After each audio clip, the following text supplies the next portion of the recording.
అంటే త్రివిక్రమ్ గారికి నాకు చెప్పుకున్న అందరూ మేము ఫ్రెండ్స్ స్నేహితులు అంటాం అనుకుంటాం, కానీ వాటన్నిటికంటే కూడా ముందు నేను గోకులం సీత సినిమా చేసేటప్పుడు ఆయన సినిమాకి అసిస్టెంట్ రైటర్ ఆయన. ఆ విషయం ఆయన అసిస్టెంట్ అని తెలుసు, కానీ నాకు ఎవరు అప్పటికి ఈయన పేరు కూడా ఎవరు తెలియదు నాకు.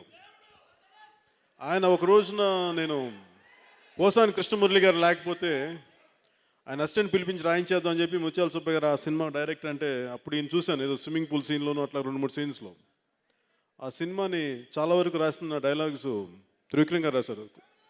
మాకు ఆ విధంగా మా ఇద్దరం ఒకరికొకరు అప్పటికి పరిచయం లేకపోయినా కానీ మా ఇద్దరం ఒక సినిమాలో ఆ విధంగా పనిచేయడం జరిగింది.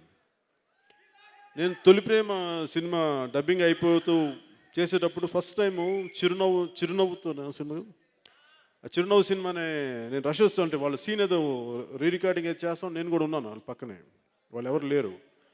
నాకు ఫస్ట్ టైము ఏదో ఒక రెస్టారెంట్లో సీన్ చూసి నాకు ఆ డైలాగ్స్ విపరీతంగా నచ్చినాయి.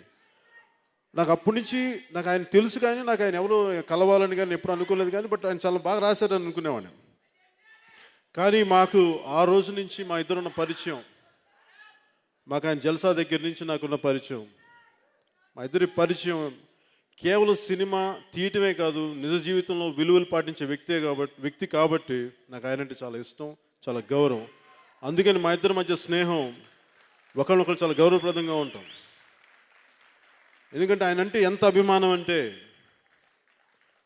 చాలామంది సీనియర్ సిటిజన్ కనీసం ఒక 60 ఏళ్ళ జీవితాన్ని ఎంతో చూసిన వాళ్ళు కూడా ఒకసారి నేను చాలా డైలాగులు బాగా చెప్పావు అని నాకు విపరీతంగా మెచ్చుకుంటా ఉంటే నాకు అర్థమైంది ఏంటంటే, నటుడు అనేది కేవలం రైటర్ రాసిన డైలాగ్స్ని చెప్పేవాడే కానీ రాసినవాడు కాదు.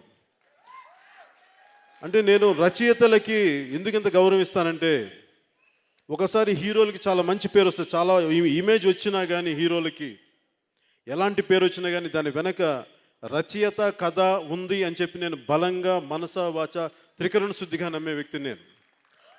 అలా ఈ రోజున ఎవ్వరికి ఎంతమందికి త్రివిక్రమ్ గారు ఇచ్చినా కానీ నాతో సహా మనస్ఫూర్తిగా అలాంటి రచయిత తెలుగు చిత్ర పరిశ్రమలో ఉన్నందుకు నిజంగా తెలుగు చిత్ర పరిశ్రమ గర్విస్తుంది ఈ రోజున.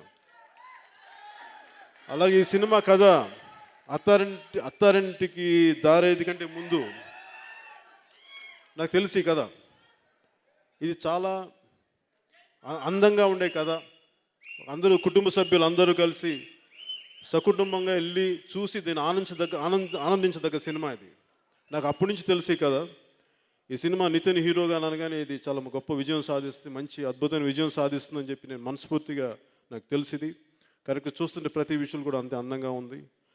ఆయన అద్భుతమైన దర్శకత్వ ప్రతిభ, ఆయన రైటింగ్, ఇవన్నీ నితిన్కి ఒక గొప్ప విజయాన్ని సాధించాలి, తెలుగు చిత్ర పరిశ్రమకి ఇంకో విజయం బలమైన విజయంగా వస్తుందని చెప్పి మనస్ఫూర్తిగా కోరుకుంటూ మీ అందరికీ మనస్ఫూర్తిగా కృతజ్ఞతలు తెలియజేసుకుంటూ సెలవు తీసుకున్నాను. జై హింద్.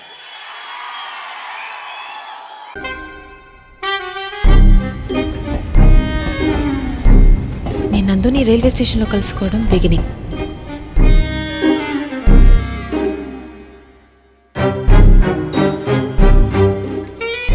ఇది ట్విస్ట్. రావణాసురుడు మమ్మీ డాడీ కూడా శూర్పణఖని సమంతనే అనుకుంటారు కదే.